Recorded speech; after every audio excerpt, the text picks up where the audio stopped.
हमारे चैनल को सब्सक्राइब करें और बेल आइकन दबाएं। अरे सुबह के 9 बज गए और ये हवेली वाले अभी तक नहीं उठे। अरे इस वक्त तो रसोई घर में भी इतनी चहल पहल होती है। और छोटी बीबी जी और बड़ी बीबी जी कहाँ हैं सब लोग? बीबी जी,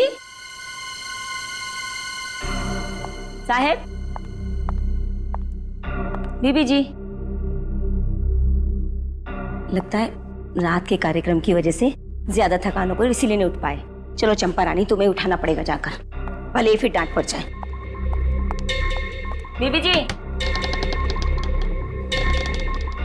साहेब, बीबी जी उठिए, 9 बज गए। बीबी जी, बीबी जी।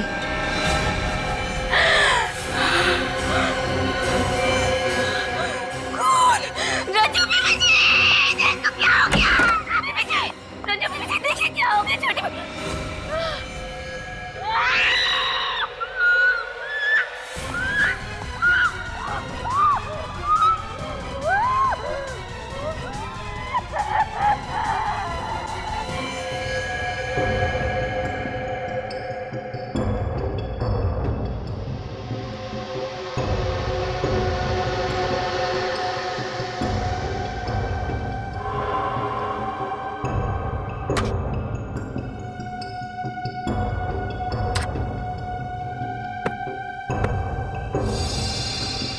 ना कोई खून खराबा और ना ही कोई हाथापाई, सिर्फ गले पर चोट के हरे निशान।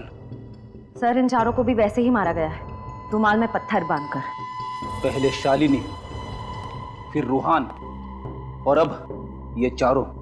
सर, पूरा घर साफ कर दिया, रुपए पैसे गहने सब लेके कुछ भी नहीं छोड़ा। मुझे नहीं लगता है किसी एक आदमी का काम हो सकता है। चोरी, लूट और फिर खून।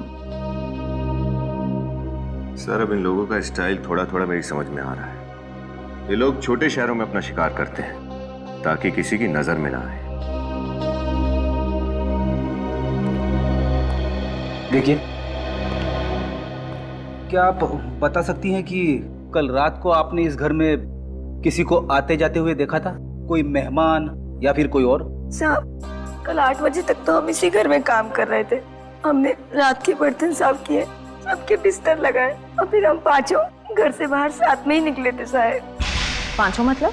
बड़ी मेम साहब, छोटी मेम साहब, बड़े साहब, छोटे साहब और हम। मतलब कल शाम को ये चारों कहीं बाहर गए थे? वो लोग कोई नाटक देखने के लिए गए थे। नाटक? कौन सा नाटक? महाभारत कला भवन नाटक मंडली का। मैं भी वहीं पे था। तुमने उन चारों को वहां पर किसी अनजान आदमी से बात करते हुए देखा था? नाटक खत्म होने के बाद चारों मंडली वालों से मिलने के लिए रुके थे, उनकी तारीफ करने के लिए। और बातों ही बातों में उन्होंने कला मंडल कंपनी को 50,000 रुपए देने का वादा भी किया था। 50,000? इतने सारे पैसे क्यों? कला के पुजारी थे और बहुत पैसे वाले थे वो लोग। जरूर ये काम उन्हीं नाटक मंडली के कलाकारों का है। अगर उन्हें जल्द से जल्द रोका नहीं गया तो न जाने और कितने मासूम लोगों का खून करेंगे ये लोग। लेकिन इन लोगों के खिलाफ कोई सबूत या गवाह नहीं है हमारे पास। अब इन लोगों को गिरफ्तार करने के लिए एसीपी सर के प्लान बी का इस्तेमाल करना पड़ेगा। हम पांडवों और आपकी पुत्र वधू द्रौपदी को 13 वर्ष अज्ञातवास में जाने की आज्ञा दीजिए। मुझे अपने वचन का पालन करने दीजिए। अरे यार, कॉस्ट्यूम में मजा नहीं आ रहा यार। हंसो मत यार, कंसंट्रेट करने दो। चलो स्टार्ट करो। बस! कौरवों और पांडवों में मित्रता नहीं हो सकती, केवल शत्रुता हो सकती है, शत्रुता। पांडवों को हस्तिनापुर छोड़कर अज्ञातवास जाना ही होगा और हस्तिनापुर पे केवल दुर्योधन राज करेगा, केवल दुर्योधन। चलो भाई, किसकी लाइन आगे? अरे आगे अर्जुन और भीम की एंट्री है। दिनेश तो अचानक गायब हो गया, बचा रूहान, वो ऐन वक्त पे छोड़ के चला गया। हमें और कलाकार चाहिए। और द्रौपदी? द्रौपदी के बिना तो कैसी महाभारत? और फिर द्रौपदी के बिना महाभारत का तो युद्ध ही नहीं हो सकता ना। अरे यार, मैं मुद्दू साहब से कितनी बार बोल चुका हूँ कि कलाकारों का अरेंजमेंट करें, उन्हें मेरी बात समझ में नहीं आती है। ये मुत्तू साहब है कहाँ? तुम्हारी बात सुन ली गई है संजीव। मैं अपने साथ ऐसे कलाकारों को लेकर आया हूं जो कला भवन नाटक मंडली में हमारे साथ परमानेंट काम करने के लिए तैयार है। क्या बात है? कहाँ है वो कलाकार? आओ ऊपर आओ सब लोग, आओ सभी लोग आओ,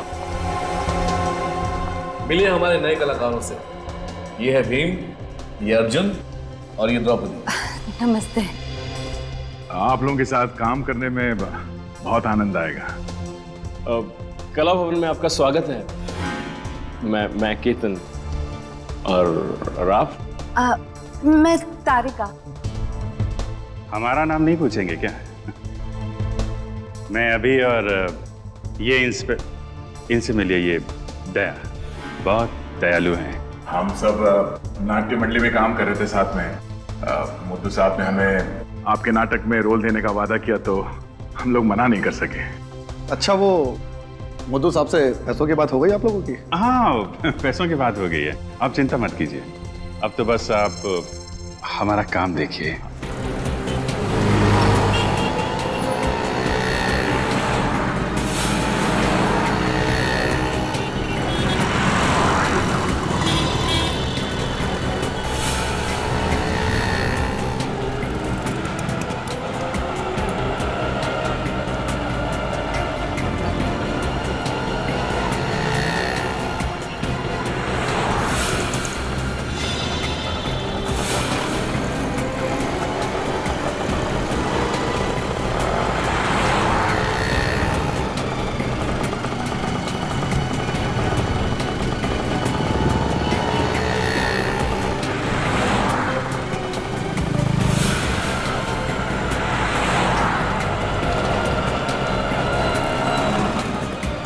सर कुछ भी नहीं मिला, कुछ पता नहीं चला। सर इस तरफ तो नहीं है। चलो इस तरफ चल के देखते हैं।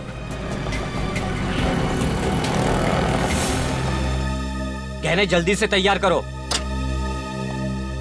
इस दुकान के मालिक कौन है? अंदर है साहब।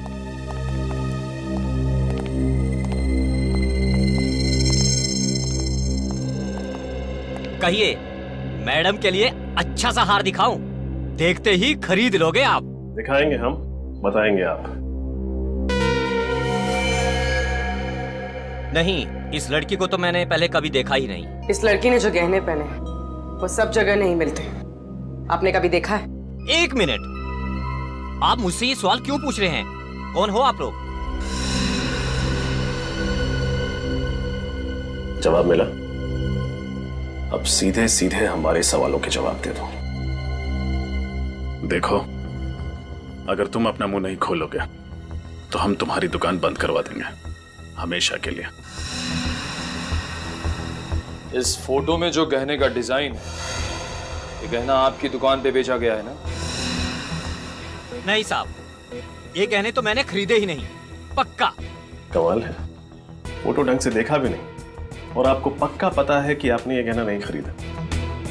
याददाश्त अच्छी है आपकी। सेठ जी, बाद में देख नहीं रहे हो, मैं साहब लोगों के साथ बात कर रहा हूँ। चलो। एक बात बताइए, जब आप गहने खरीदते हैं तो आप उसका भाव कैसे लगाते हैं? सबसे पहले वजन किया जाता है, ये जानने के लिए कि सोना कितना तोला है, और उसके बाद फिर चेक किया जाता है, ये जानने के लिए कि सोना खरा कितना है, और फिर जैसा ग्राहक वैसा दाम। पहले फुटबॉल खेलते थे ना?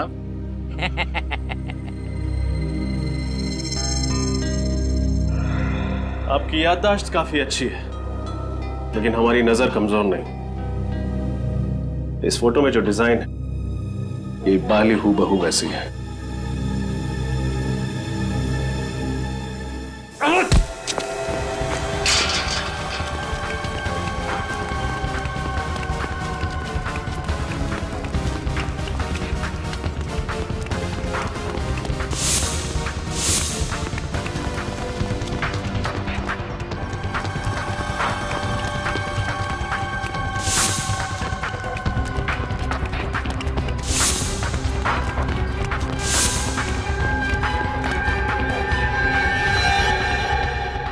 जल्दी कहाँ गायब हो गया?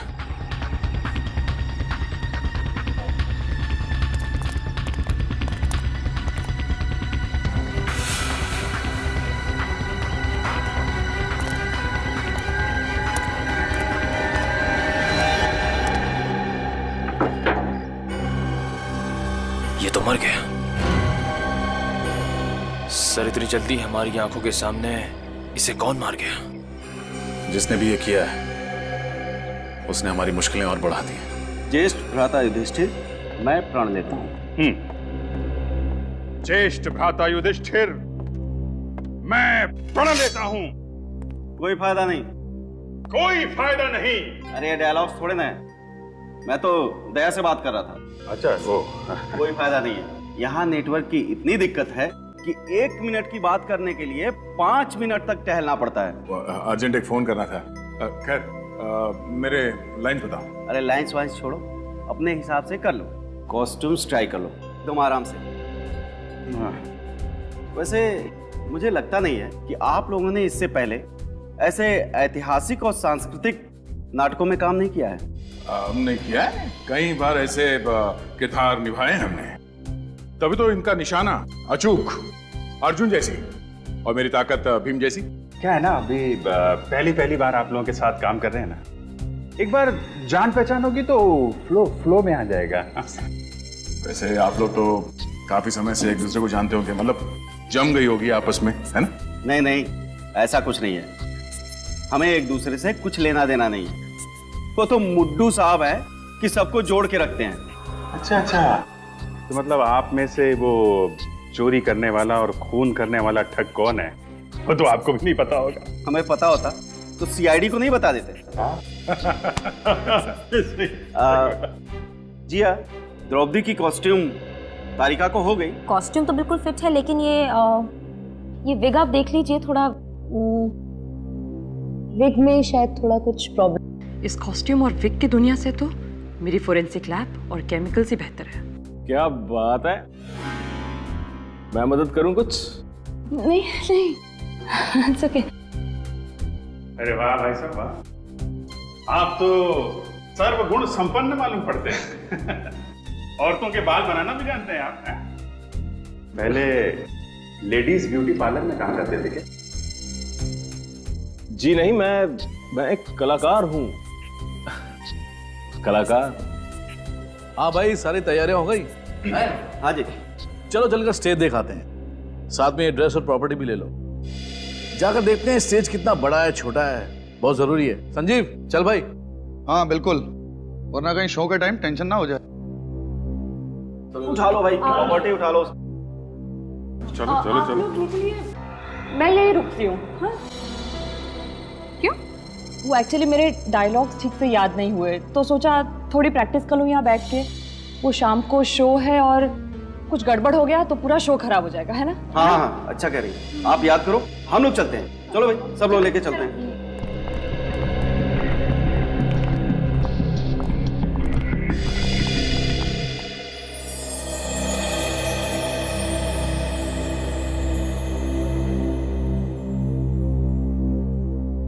अरे भाई, सारी कॉस्ट्यूम्स और प्रॉपर्टी ठीक तरह से चेक कर ली है ना?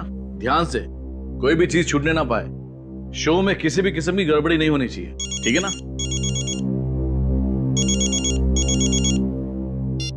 हेलो, जी कला भवन नाटक कंपनी, बोलिए। अभिजीत,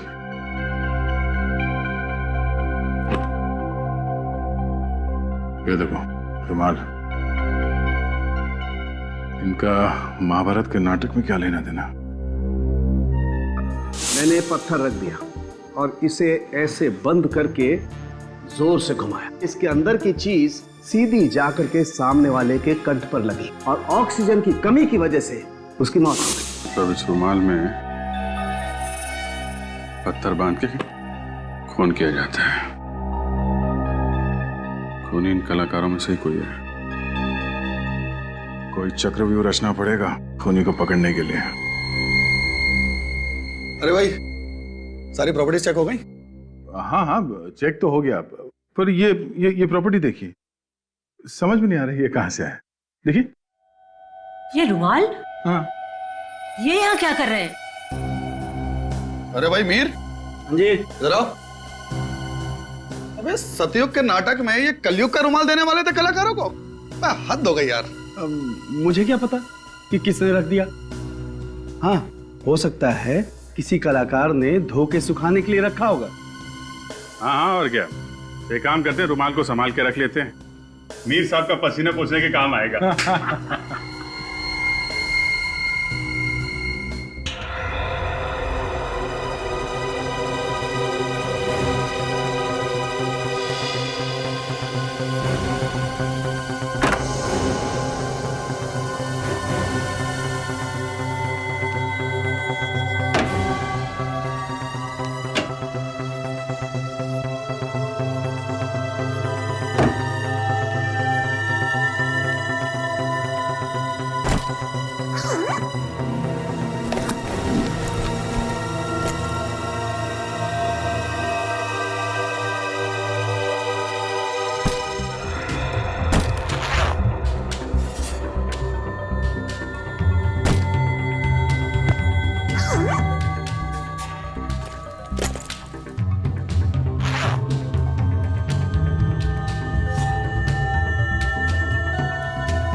ये क्या है? लॉज के bills, RK lodge Keshwar, Bappa lodge Velapur,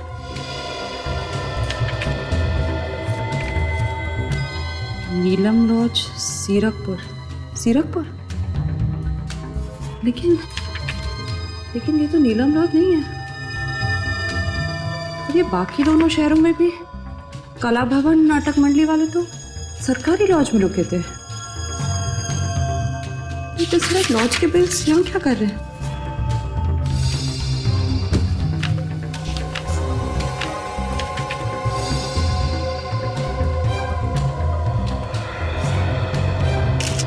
वो सोने के गहने जो तुम तोड़ रहे थे वो दिवाकर जी की बेटी शालिनी के थे, तो बताओ किसने चुराए वो गहने?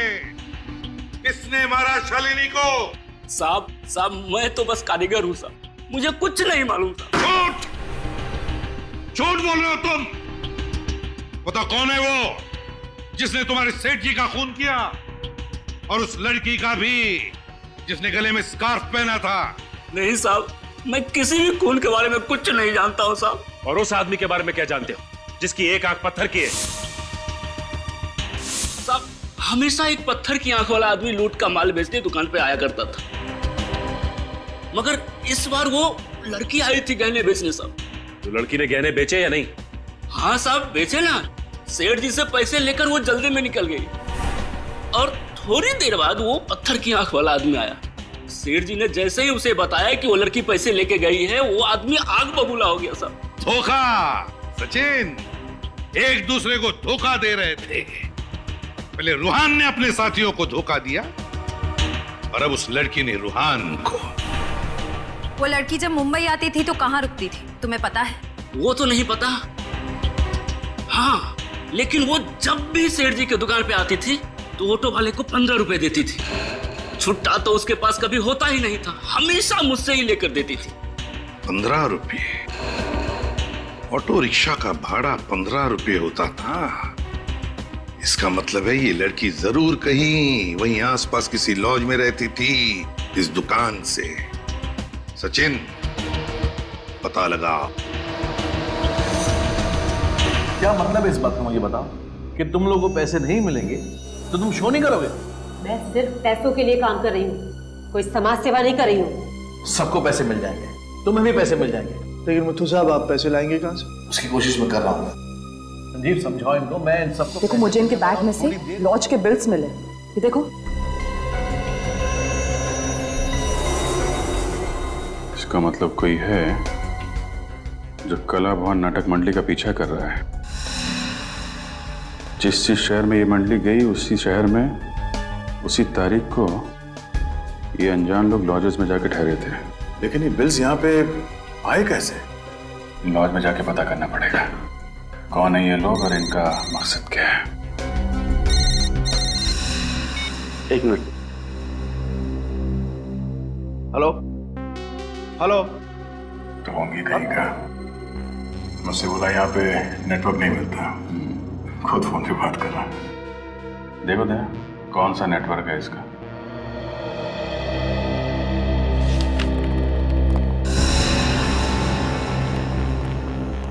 Welcome sir. सर हमारे यहाँ कम से कम और ज्यादा से ज्यादा रेट का हर तरह का रूम मिलेगा और वो भी फुल फैसिलिटी के साथ। तो बोलिए कैसा कमरा चाहिए आपको? रूम नहीं चाहिए, रूम में जो रहा था उसके बारे में जानकारी चाहिए। जानकारी? क्यों? सीआईडी?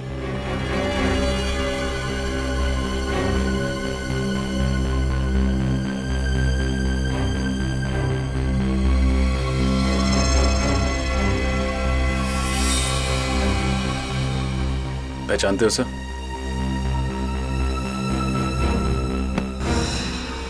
नहीं साहब, मैंने इसको कभी नहीं देखा। सर बेलापुर से जो कागज के टुकड़ों के सैंपल हमें भेजे गए थे उस पे भी ऐसी डिजाइन थी। और सर गहनों की लूटपाट के बाद उस लड़की ने बेलापुर से ही बस पकड़ी थी मुंबई आने के लिए।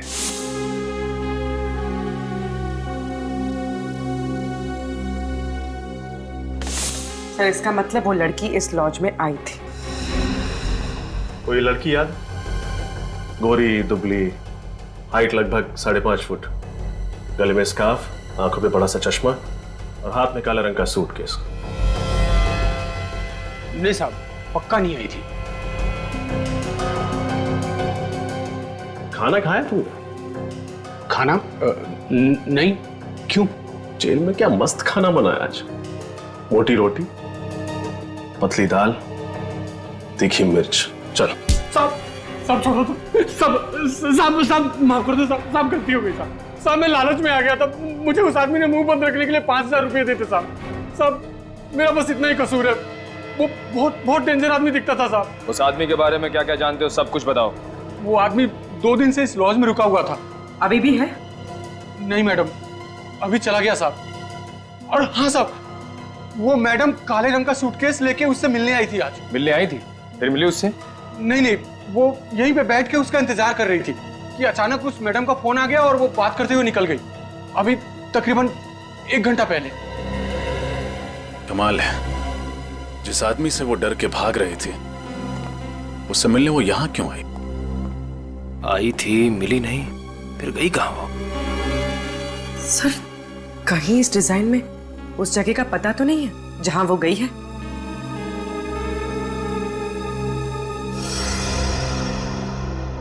SVR रोड, भूरा चौक। SVR रोड, भूरा चौक। सर, नचकेत जी और जीवराम जी ने जिस नाट्य संग्रहालय के बारे में बताया था वो भी SVR रोड, भूरा चौक में है। ये संग्रहालय तो कई साल पहले बंद हो चुका है। सर पर वो तो सालों पहले बंद हो चुका है। क्या? तो फिर वो लड़की उस बंद संग्रहालय में क्या करने गए थे, जबकि उसे तो मुंबई शहर छोड़ के भाग जाना चाहिए था।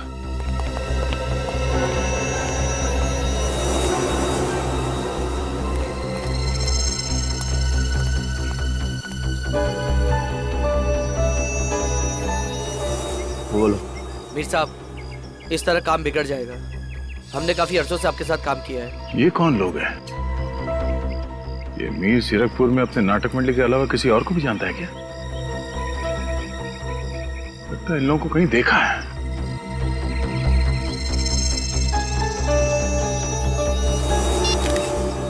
तुम लोगों को यहाँ नहीं आना चाहिए था। हमें हमारा हिस्सा चाहिए। हिस्सा मिल जाएगा, पहले ये काम कर दो, उसके बाद चलो जाओ यहाँ से। लगता है ये वही लोग हैं जो अलग अलग लॉज में नाटक मंडली के नाम से रुकते हैं और जगह जगह जाकर लूटपाट करते हैं।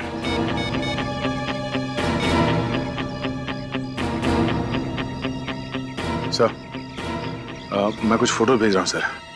लगता है ये वही लोग हैं जो उस नाटक मंडली में जुड़े हुए हैं।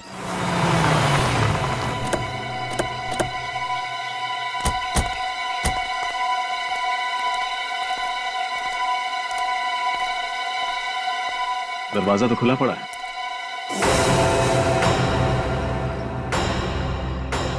अगर ये जगह काफी दिनों से बंद पड़ी है तो यहाँ पे आत्मा वगैरह। डैडी, क्या डर पाल रखा है तुमने आत्मा को? बाहर निकले इससे, नहीं डर तुम्हारे लिए बीमारी बन जाएगी। मैं कोशिश करूंगा सर, लेकिन ये पत्थर की आंख वाला आदमी इस लड़की को यहाँ क्यों लेकर आया होगा? शायद यहाँ पे पैसों का बंटवारा करने आए होंगे। चलो अंदर चल के देखते हैं।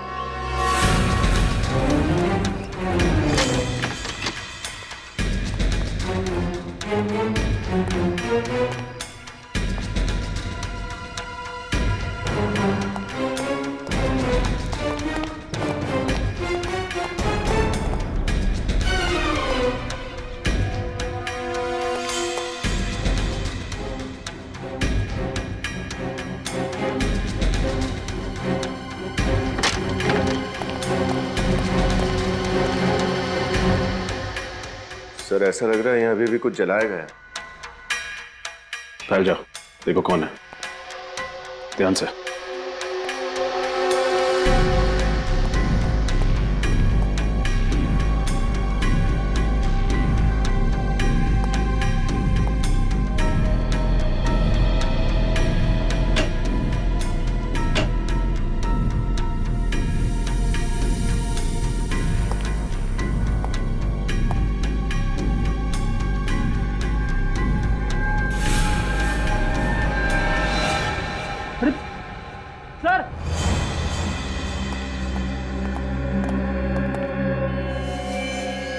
वही लड़की है जिसे हम ढूंढ रहे थे।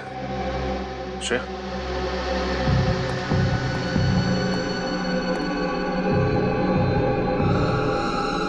सर सांसें चल रही हैं।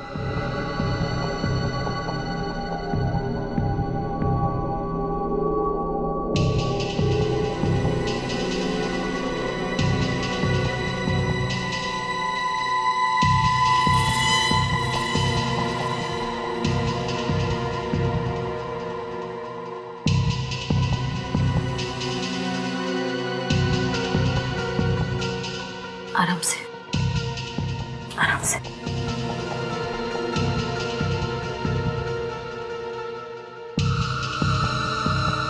नाम क्या है तुम्हारा? नीना। नीना। किसने किया ये सब? किसने किया ये सब? पिता की। पिता की। पिता की। श्रेया, फ्रेडी, इसको जल्दी से अस्पताल पहुंचाओ।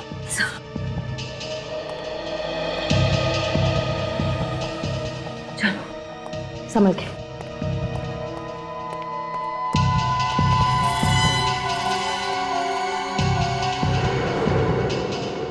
ये देखिए सर, कितने सारे फाइल्स और पेपर जला दिए उसने, लेकिन इनमें क्या होगा? कुछ तो है जो पिता की जलाकर खत्म करना चाहता था। देखते हैं।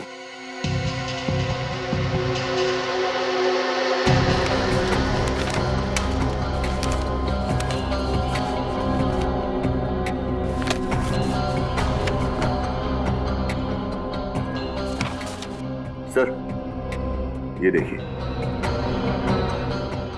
ये कलानगर नाटक मंडली के इतिहास की पत्रिका का रिकॉर्ड है। सर इस रजिस्टर के हिसाब से आखिरी बार 1995 में इसी ग्रुप का कोई सदस्य पत्रिका को लेकर गया था। इसका ये नाम और साइन जल गया है, लेकिन एड्रेस पूरी तरह नहीं जला। चिलकुर नगर 21, चिलकुर नगर 21 क्या हो सकता है?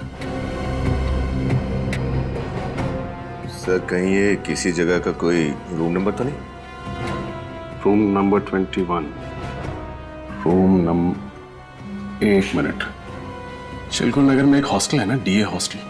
हो सकता है उस हॉस्टल के रूम नंबर 21 से कोई शख्स आया हो सकता है सर, क्योंकि डीए हॉस्टल से करीब 10 मिनट की दूरी पर एक पुराना ड्रामा कॉलेज है और वहां के स्टूडेंट्स इसी हॉस्टल में रुकते हैं। एक काम करते हैं, डीए हॉस्टल चलते हैं, देखते हैं कि कौन है जो कला भवन के ठगों की तरह लूटमार और खून कर रहा है। ये मीर बाहर जाकर इन लोगों से मिला था, शायद यही है वो ठग लुटेरे।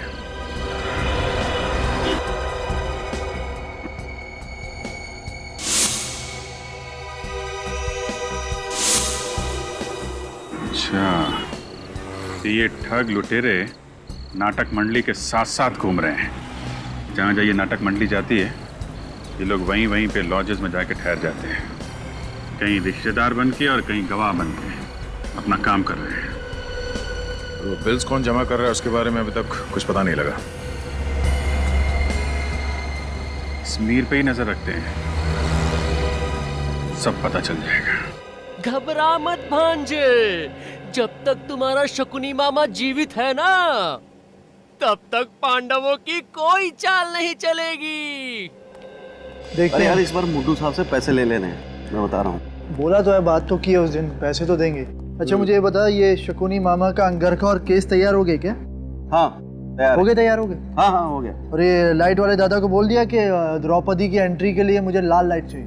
सुबह ही बोल दिया था। बोल दिया था? हो गया। चल चल, thank you.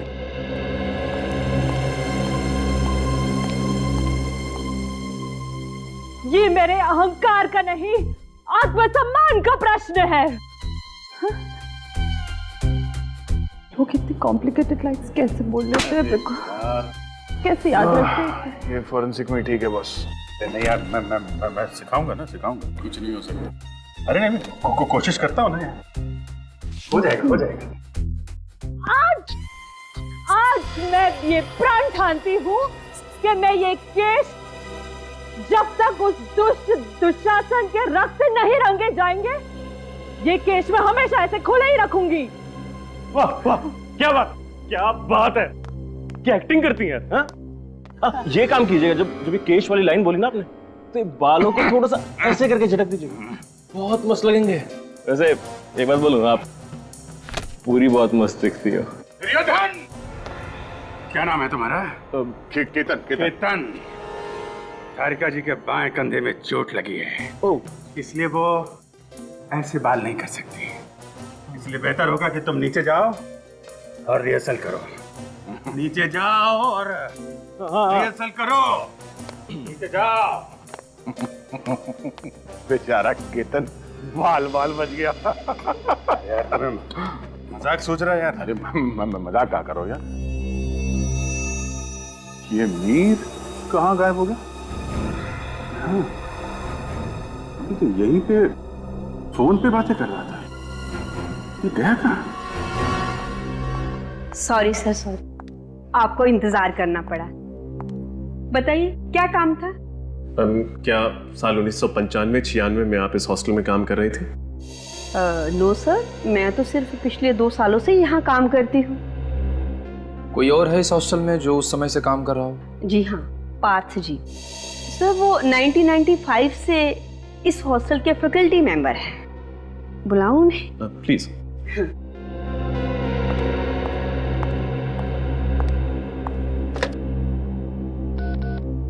Partha ji, CID officers आए हैं, आपसे कुछ पूछना चाहते हैं। जी, क्या मदद कर सकता हूँ आपकी? जी, हम एक ऐसे स्टूडेंट के बारे में पता लगा रहे हैं जो पास वाले ड्रामा कॉलेज में पढ़ता था। क्या नाम है उसका? उसका नाम तो हमें नहीं पता। इनफैक्ट हमें यह भी नहीं पता कि वो लड़का है या लड़की। हमें तो सिर्फ इतना पता है कि 1995-96 में वो यहाँ आपके हॉस्टल में रहता था या रहती थी। 95-96 यस, ड्रामा कॉलेज के कुछ स्टूडेंट्स यहाँ रहते तो थे। इनफैक्ट एक नाट्य महोत्सव में उन्होंने हिस्सा भी लिया था और ट्रॉफी जीत कर लाए थे। मुझे अच्छी तरह याद है, दिन रात रिहर्सल करके उन लोगों ने नाच में दम कर रखा था मेरा। उन विद्यार्थियों का नाम पता कुछ बता सकते हैं आप? आई एम सॉरी, इतने पुराने रिकॉर्ड्स नहीं है हम लोगों के पास। आपने कहा कि उस साल उन्होंने नाट्य महोत्सव में ट्रॉफी जीती थी। यस। तो फिर कोई फोटो वगैरह तो होगी आपके पास? यस, एक एल्बम है, फोटो एल्बम। ठीक है, वो फोटो एल्बम हमें चाहिए। Yes, here it is. Thank you.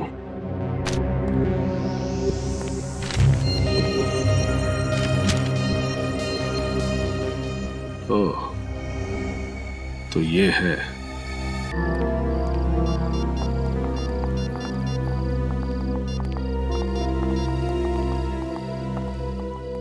Hello. क्या तुम्हें 50,000 रुपए बतौर कमीशन चाहिए? दिमाग खराब हो गया तुम्हारा। कहां से लाऊं मैं इतने पैसे? मेरे कलाकार मुफ्त में काम नहीं करेंगे, बिल्कुल नहीं करेंगे। नहीं करना मुझे तुम्हारा शो, नहीं करना। जाओ। पता नहीं कहां कहां से आ जाते। नमस्कार जी। नमस्ते। आप ही कला भवन नाटक मंडली के मैनेजर हैं? जी हाँ, मैं ही मैनेजर हूँ। बताइए। बहुत ही अच्छा अभिनय करते हैं आपके कलाकार। जी शुक्रिया, वो तो है। मैनेजर साहब, ये कुछ रुपए लीजिए, हमें आपका एक शो करवाना है। जी हाँ, हम लोग जरूर शो करेंगे। बस आप डेट और टाइम बता दीजिए, हम जरूर शो करेंगे। देखिए, टाइम और डेट हम आपको बहुत जल्द बता देंगे। अच्छा, नमस्कार। जी नमस्कार।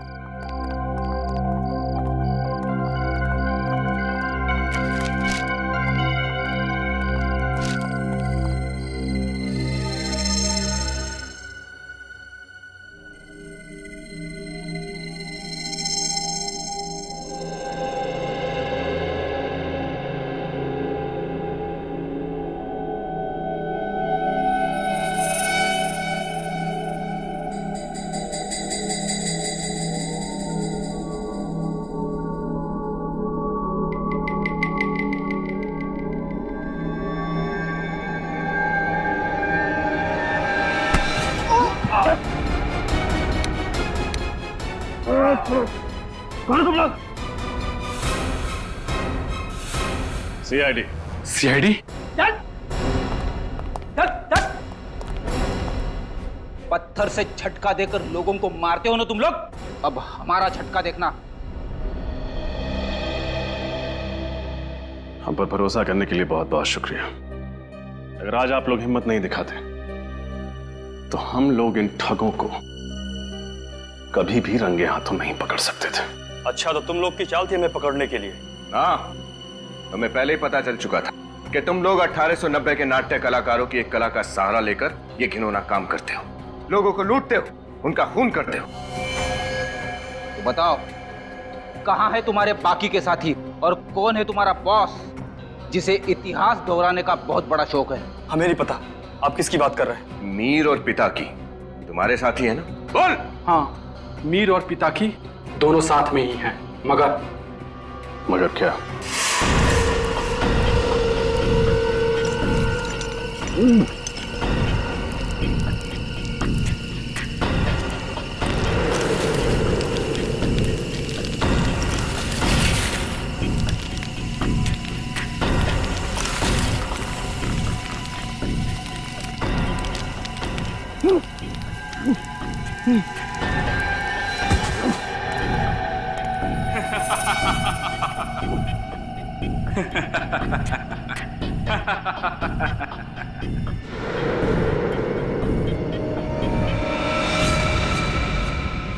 सरदार के साथ विश्वासघात, तुम नहीं बचोगे।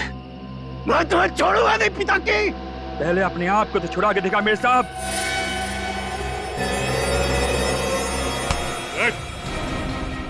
मीर साहब के वर्तमान की चिंता छोड़ और अपने भविष्य की चिंता कर तू, जो जेल की सलाखों के पीछे कटने वाला है।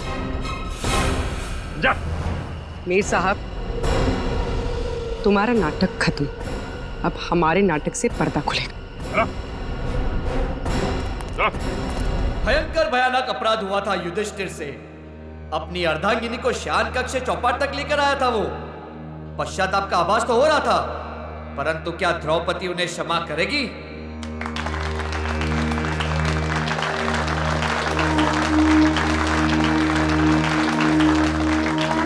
मैं आपकी अर्धांगिनी हूँ, जीवन संगिनी हूँ, कोई वस्तु नहीं जिसे आप दांव पे लगा दे। घोर अपराध हुआ है मुझसे पांचाली। विवश हो गया था मैं उस पल, उस क्षण को मैं स्मृति से ओझल करना चाहता हूं। आपका अपराध क्षमा के योग्य नहीं है। मेरे पालनहार होकर आप मुझे चौपट की बाजी में हार गए। यदि आप अपने अपराध को स्मृति से ओझल करने का उद्देश्य रखते हैं तो उस दुष्ट दुशासन के प्राण मुझे लाभ कर दीजिए।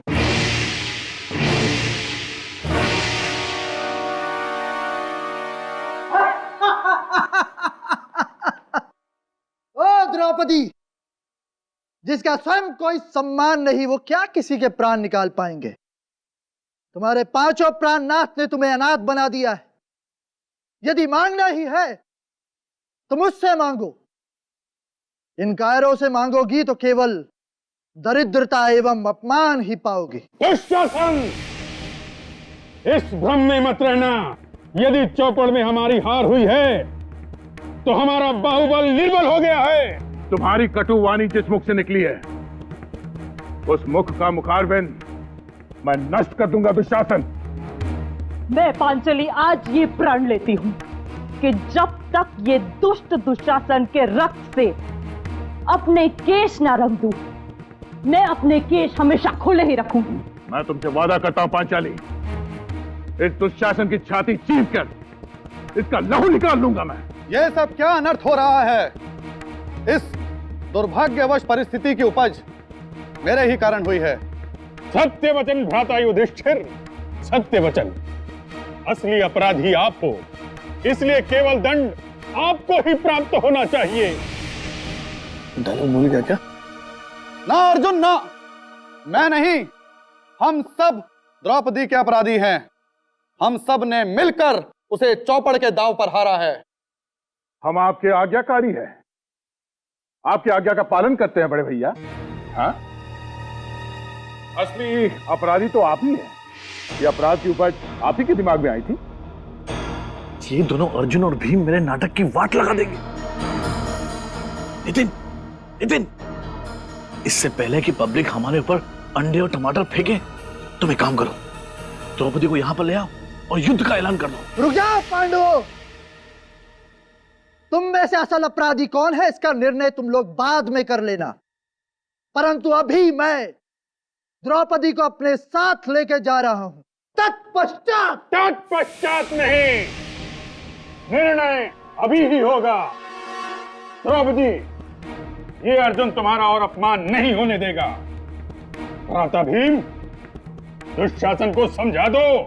जो आ गया भ्राता, अबे चल। तो तुम क्या कर रहे हो भीम? इस सारे नाटक के नुकसान की भरपाई मैं तुमसे वसूल करूंगा। हम लोग सीआईडी से हैं और कोनी को पकड़ने के लिए जाल बिछाया हम लोगों ने, समझे? इसलिए आप लोगों से विनती है कि आप लोग यहीं खड़े रहिए और हमारा नाटक देखिए। आपके इस अपराध का सिर्फ एक ही दंड है, मृत्यु दंड। ये क्या कह रहे हो अनुज? अपने ज्येष्ठ भ्राता पर बाण चलाओगे? ना भ्राता ना, ना। इस पापी की हत्या करने के लिए आपको अपने बाण नष्ट करने की जरूरत नहीं है। इसे मारने के लिए मेरे पास एक नया शस्त्र है। ये शस्त्र आज से हजारों साल पश्चात कलयुग में उपयोग किया जाएगा, जिसकी शुरुआत साल 1890 में होगी और तत्पश्चात 2013 में संजीव नाम का एक अपराधी मनुष्य वध के लिए इस शस्त्र का उपयोग करेगा। ये क्या बोल रहे हो? मैं निर्दोष हूं, मैंने कोई खून-वून नहीं किया। झूठ मत बोलिए भ्राता श्री, हमारे पास केवल साक्ष्य ही नहीं, साक्षी भी हैं। मतलब सबूत ही नहीं, गवाह भी हैं। गवाह पेश किए जाएं। तो कौन हो तुम लोग? सीआईडी ऑफिसर अभिजीत, दया और फोरेंसिक एक्सपर्ट डॉक्टर तारिका। तुम्हारे गुनाहों का पर्दाफाश हो चुका है संजीव। पिताकी और मीर ने तुम्हारे खिलाफ बयान दे दिया है। अरे भ्राता श्री,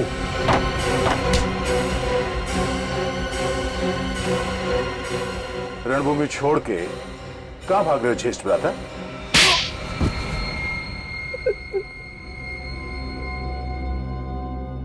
सर, कला भवन नाटक मंडली चलाने के लिए पैसे चाहिए थे सर। पूरे साल मेहनत के बाद भी हम लोग इतना पैसा नहीं कमा पाते थे कि मंडली का खर्चा उठा सके सर। जब कला भवन के ठगों का इतिहास पता चला तो मैंने पिताकी, रूहान, मीर और नीना के साथ मिलकर सर लूटपाट और खून का सिलसिला शुरू किया सर। मेहनत से कमाई नहीं कर पाए तो गैर कानूनी काम शुरू कर दिया, ईमानदारी की दुकान बंद कर दी और बेईमानी शुरू। संजीव, तुम कलाकार तो सचमुच बहुत अच्छे हो, लेकिन तुमने अपनी कला का उपयोग गलत कामों में किया। युधिष्ठिर तो धर्मराज थे, लेकिन तुमने अधर्म का रास्ता अपनाया, इसलिए तुम तीनों को फांसी होगी, सिर्फ फांसी। For more updates, subscribe to our channel, click the show links and enjoy watching the videos.